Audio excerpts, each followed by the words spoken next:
ಉದ್ದೇಶ ಏನಂದರೆ ಇವತ್ತು ಪ್ರತಿಭಟನೆ ಇಟ್ಟಿರೋ ಉದ್ದೇಶ ಈಗಾಗಲೇ ತಮಗೆಲ್ಲರಿಗೂ ಗೊತ್ತಿರೋ ಹಾಗೆ ಇಡೀ ರಾಜ್ಯಾದ್ಯಂತ ಒಬ್ಬ ಶಾಸಕ BJP ಶಾಸಕ ನಮ್ಮ ಆರ್.ಆರ್. ವಿಧಾನಸಭಾ ಕ್ಷೇತ್ರದ BJP ಶಾಸಕ ಮುನಿರತ್ನಂರವರು ಈಗ ಏನೇನು ಮಾಡಿ ಏನೇನು ಭಾಷೆಗಳನ್ನ ಉಪಯೋಗಿಸಿ ಯಾವ ಜಾತಿ ನಿಂದನೆ ಅತ್ಯಾಚಾರ ಮತ್ತು ಏಡ್ಸು ಇದೆಲ್ಲ ವಿಚಾರವಾಗೂ ಕೂಡ ಏನೇನು ಮಾಡಿದ್ದಾರೆ ಅಂತ ಈಗ ರಾಜ್ಯದೆಲ್ಲ ದೇಶದಲ್ಲೆಲ್ಲ ಪ್ರಪಂಚದಾದ್ಯಂತ ಅದು ಪ್ರಚಾರ ಆಗೋಗಿರೋ ತಮ್ಮೆಲ್ಲರಿಗೂ ಗೊತ್ತಿರೋಂಥ ವಿಚಾರ.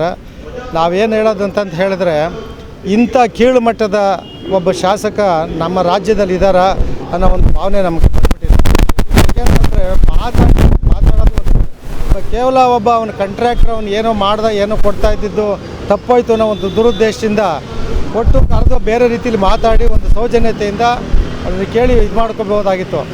ಆದರೆ ಜಾತಿನಿಂದನೇ SC ST ಜಾತಿನಿಂದನೇ ಒಕ್ಕಲಿಗರ ಜಾತಿನಿಂದನೇ ಒಕ್ಕಲಿಗಾಗಿ ತಂದು ಅದೆಲ್ಲ ನಾವು ಹೇಳಬಾರ್ದು, ತಂದು ಮಲಗಿಸು ಎಂಥ ತುಚ್ಛ ಮಾತುಗಳನ್ನ ಅವರು ಬಾಯಿಂದ ಬರ್ತದೆ ಅಂತ ಹೇಳಿದ್ರೆ ಇದು ಯಾರೂ ಸಹಿಸೋಕ್ಕಾಗೋದಿಲ್ಲ.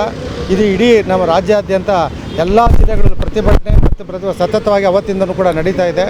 ಇಂಥ ಶಾಸಕರು ಮಾತಾಡಿರ್ತಕ್ಕಂಥ ಶಾಸಕರಿಗೆ ನಾವೆಲ್ಲರೂ ಕೂಡ ನಮ್ಮ ರಾಜ್ಯದ ವಿಧಾನಸಭಾ ಕ್ಷೇತ್ರ ಮತ್ತು ರಾಜ್ಯಾದ್ಯಂತ ಎಲ್ಲ ಜಿಲ್ಲೆಯಲ್ಲಿ ಎಲ್ಲ ಸಂಘಟನೆಗಳು ಎಲ್ಲ ಮುಖಂಡರುಗಳ ಪರವಾಗಿ ನಾವು ಅವ್ರನ್ನ ಏನು ಮಾತಾಡಿದ್ದಾರೆ ಅದನ್ನು ಖಡಾಖಂಡಿತವಾಗಿ ಖಂಡಿಸ್ತಾ ಇದ್ದೇವೆ. ವಿರೋಧ ಪಕ್ಷ ನಾಯಕರಾದಂಥ ಆರ್. ಅಶೋಕ್ ಅವರು ಮತ್ತು ಅಶ್ವಥ್ ನಾರಾಯಣ ಸಮರ್ಥನೆ ಮಾಡ್ಕೋತಾರೆ. ನಾಚಿಕೆ ಆಗ್ಬೇಕು ಅವ್ರಿಗೆ. ಈಗ ಒಂದು ವೇಳೆ ಇದೇ ಮುನಿರತ್ನ ಕಾಂಗ್ರೆಸ್ಸಲ್ಲಿದ್ದು ಈ ಕೆಲಸ ಮಾಡಿದರೆ ಇದೇ ಅಶೋಕ್ ಅವರು, ವಿಜೇಂದ್ರ ಅವರು, CT ರವಿ ಅವರು ಏನು ಮಾಡ್ತಾಯಿದ್ರು ಸ್ವಾಮಿ ಹೇಳಿ ನೋಡೋಣ.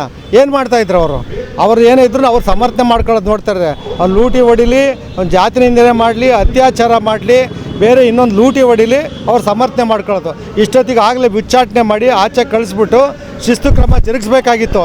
ಇನ್ನು FSL ರಿಪೋರ್ಟ್ ಧ್ವನಿ ಸುರುಳಿ ಅಲ್ಲೇ ಇದೆ, ಅದಕ್ಕೆ FSL ರಿಪೋರ್ಟ್ ಬೇಕಾ?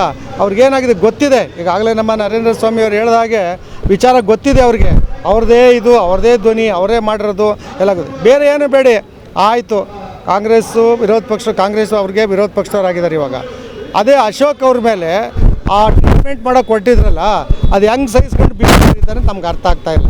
ನಾನು ಹೇಳ್ತಾ ಇರೋದು ಅದೇ ಅಶೋಕ್ ಅವ್ರಿಗೇನೇನೆ ಒಬ್ಬ ಮಿನಿಸ್ಟ್ರ್ ಮಾಡಲಿಲ್ಲ, ಒಂದು ದುರುದ್ದೇಶದಿಂದ ಮಾಡಿದ. ನಾಳೆ ಅಶೋಕ್ ಆಗ್ಬೋದು, ನಾಳೆ ಇನ್ನೊಬ್ರಿಗೆ ಆಗ್ಬೋದು. ಅವ್ರ ಪಕ್ಷದಲ್ಲಿ ಇರೋರಿಗೇ ಇದು ಮಾಡ್ತಾ ಇದ್ದಾರೆ ಅಂತಂದಾಗ ಇನ್ನು ಬೇರೆ ಪಕ್ಷದವ್ರು ಯಾವ ಲೆಕ್ಕಕ್ಕೆ ಅವ್ರಿಗೆ ಇದು ಮಾಡ್ತಾರೆ? ಹೆಣ್ಣುಮಕ್ಕಳ ಭವಿಷ್ಯ ಏನು? ಆ ಹೆಣ್ಣುಮಕ್ಕಳು ಇವತ್ತು ಮೀಡಿಯಾ ಮುಂದೆಗಳು ಗೋಳಾಡ್ತಾ ಇದ್ದಾರೆ.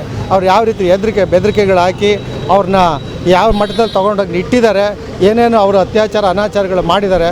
ಇದೊಂದು ಭಾಳ ದುರದೃಷ್ಟಕರ. ಒಬ್ಬ ನೀಚ ಶಾಸಕನ ಖಂಡಿತವಾಗಿ ರಾಜೀನಾಮೆ ತೊಗೊಂಡು ಪಕ್ಷದಿಂದ ಉಚ್ಚಾಟನೆ ಮಾಡಿ ಮನೆ ಕಳಿಸ್ಬೇಕು ಅಂತ ನಾವು ಆಗ್ರಹಿಸ್ತೇವೆ.